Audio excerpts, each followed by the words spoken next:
have no idea about response. I don't feel pride at all about it. I think it was just necessary to do. It was just important to talk about. I don't obviously know all. I don't know all of our supporters, but I know the vibe. I know the spirit. I know the passion. I know a lot of things about our supporters and how I understood it. When there happens something and you can help clarifying it, then it's our duty to do that, and that's what we did. And if the response was good on that, great, job done.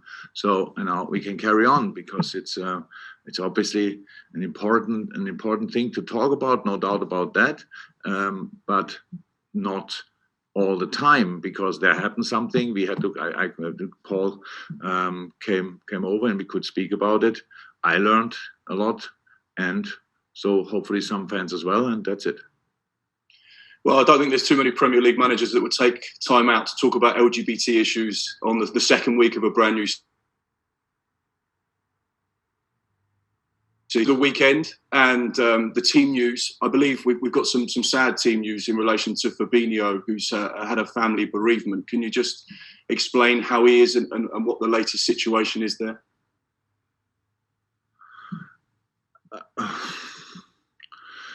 I would like to say it's a private situation. Fab is here and is doing what he's able to do, and that's it pretty much to say about that. We all feel for him. We all feel with him. We all, not sure how to say it, but gave him and his family our condolences. Try to give him all the warmth, all the love we have in this moment, and that's it. The rest is private. And in terms of the other players, which I guess seems insignificant when you look at his news, Jordan Henderson played in a behind closed doors game against Aston Villa. And Thiago, what's the latest on them? Will they be back for this weekend? Yeah, much closer. Yeah, they're much closer. They look fine. Now we have to make the decision. Well, they looked really good in the game and look good during the training week. So, up to me to make some decisions. Thank you, Mark. We'll go to Joe Izzard from Premier League Productions and then to Ian from TalkSport. But Joe first. Afternoon, Jürgen. Hope you're well. Can you hear me? Yes, I can hear you. Great. So the last time Burnley were at Anfield, they ended a 68-game unbeaten run, stretching back to April 2017. How much extra motivation do the memories of that defeat offer the players and staff? Not in a moment, sitting here, to be honest. I didn't even think about it. Now, when you told me that's something didn't like, when I think about that game, it was a strange one. But yes, we lost it. Burnley won it. That's how football is, so well-deserved. But has obviously nothing to do with the game now. We will try everything to have our first home game in front of our crowd for 520-something days, I think. And we want to enjoy that. And football is only possible to enjoy when you when you play positive in a positive way. When you just go for it, there are no guarantees out there, not at all. Especially not against Burnley, because they can make your life really uncomfortable. They defend well. They have really good footballers in the team. Sean is doing a brilliant job there. Set them up to be not only annoying, but they can be annoying as well. Good set pieces, all this kind of stuff, a clear way of play. So that's what we prepare for, not for any kind of revenge or whatever. We really want to have a positive game, and that only works when you play really good. And just on the note of return to fans, it'll be the first competitive game back in front of a full stadium at Anfield for not only Ibrahima Konate, but also last year's signings too. What impact has that had on the atmosphere among players and staff in the build-up to the match? Oh, everybody's looking forward to it massively. So you can imagine, usually when you sign for Liverpool, then one of the first things one of the probably the first two or three things you are waiting for is your first game at Anfield, to feel and to experience that atmosphere. Everybody tells you about it. You might have seen a few games on television, but you don't know it before you felt it or experienced it. And so, yeah, that's what each and everybody of us who had the first game at Anfield in the past, and we all had them, obviously. It was a very special moment. It will be a very special moment for them. That's absolutely great. But yeah, that's individual. So they are looking forward to it. But we who had 200, 300, 400 games at Anfield can't wait as well. So this place is really special, and we are really happy to have it back. Fantastic. Thank you, Joe. We'll go to Ian and then James Mountford from BBC. And at the moment, that's it for the Open, which we'll go to a breakout after that. But Ian first. Hi, Jurgen. How are you? Hi, Ian. Good. You? Yeah, very much off the back of that. We're looking at TalkSport about the magic of the KOP.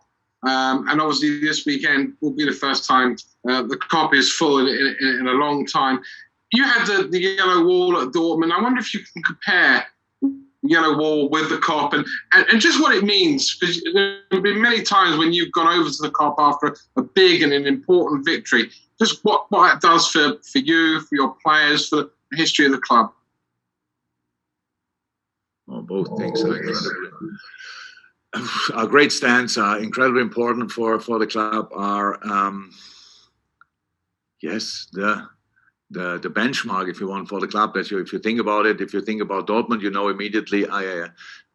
There's a discussion in Germany, because the club obviously wants that the stadium is called after the name sponsor, is Signal Iduna Park, or the old name is the Westfalenstadion. So nobody discussed the yellow wall thing, gelbe Wand. There's never ever discussed. So that's clear. That's when you go to the stadium, whatever sponsor will on it, the yellow wall is still there. That's exactly the same how it is with the KOP. The good thing, what I love really about these two stands, is that when you go there, it's a little bit like you.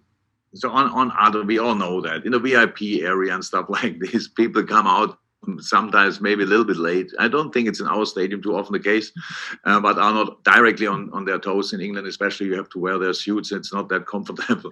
But when you sit on the KOP, or when you are on the KOP, or when you are on the yellow wall, you go there just for football. That's it. So, and that means they are the ones you have to get on their toes. If they get on their toes, then the whole stadium will follow. And that's a nice thing about this relationship. And I can't wait to feel this connection again. And we are really blessed. We were at Dortmund, thank God, and we are here. Really blessed with a really good crowd. So we think back 6 years. People didn't enjoy or 7 years, I don't know, didn't enjoy the football in this specific moment too much. When I arrived here, thought about leaving early to get to the car park, stuff like this. I think that we left that already behind us before the pandemic. But now, in this moment, I think everybody wants to enjoy each second in the stadium, and we all have to do our part for that. And that's what I'm looking forward to. Thank you, Jürgen. Welcome. And then the final couple of questions from the open section from James Mountford for the BBC, and then we'll go to the embargo section. James. Hi, Jürgen. I appreciate your ask last week, but Jordan Henderson's contract situation, has there been any developments during the week about that, please? No. Still all good. So nothing to be unduly concerned about? No. Thank you. Can I also ask about Virgil van Dijk? Because he obviously played for the first time in a competitive game last week. So just how impressed were you that he appeared to just kick on from where he left off?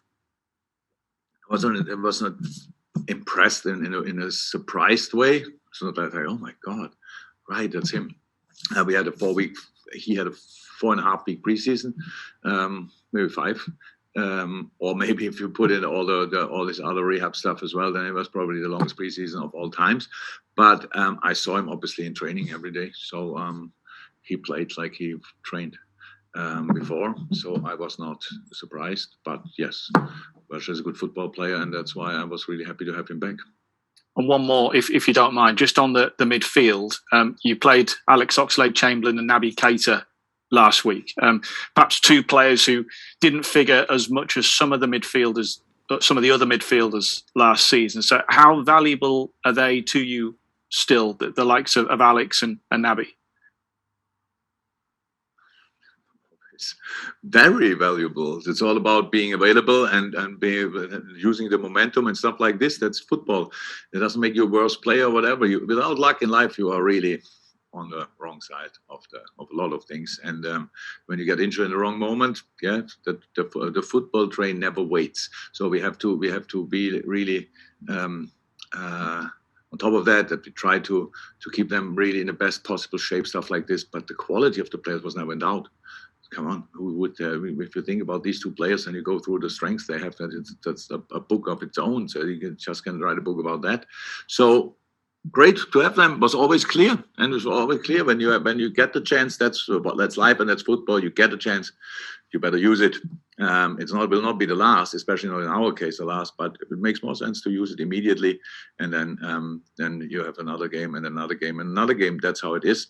But there are obviously a lot of good football players in our squad, and we will change independent of performances in the last game just for intensity reasons. But that's obviously now a little bit early.